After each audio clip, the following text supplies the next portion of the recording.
ধরো আমি তোমার আমার সংসারে ফিরে আনলাম, কিন্তু তোমার গায়ে তো অন্য পর পুরুষের গন্ধ।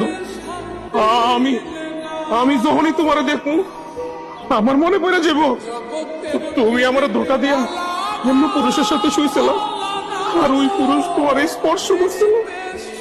অভাবের কারণে কেউ যদি পতিতালয় যায়, দেহ ব্যবসা করে, তারও না ফিরে আইন না তার সাথে সংসার করা যায়, কিন্তু যারা স্বভাবের পতিতা তাদের সাথে না রাত কাটানো যায়, কিন্তু তাদের সাথে সংসার করা যায় না। কিন্তু তোমার সাথে আমি কেমনে সংসার করবো বলো?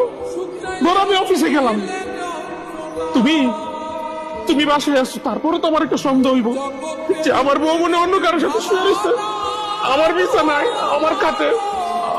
আমি না এরকম মানসিক অশান্তি নিয়ে আমি তোমার সাথে সংসার করতে চাই না। আরে ভাই, বউরে একটা মানুষ ভালোবাসবে, এই তো স্বাভাবিক। আমরা পুরুষরা যখন অনেক বেশি ভালোবাসি না, তোমরা তোমাদের মধ্যে কিছু মেয়েরা তখন না স্বামীরে বউর গোলাম বানায় দাও। মনে করো কি ও আমার গোলাম, আমার কথা মতো চলবো, আমার কথা মতো উঠবো বসবো। আরে আমরা তোমার গোলাম না, আমরা তো করে ভালোবাসি। আরে ভাই, তোমরা ভাবো যে আমার স্বামীর তো ভাগ্য আমার মতো এত সুন্দর একটা বউ পাইছে। আমি যত বড় অন্যায় করি না কেন, দিন শেষে না আমার স্বামী আবার আমার বুকে টেনে নিব। কিন্তু তোমার ধারণা ভুল।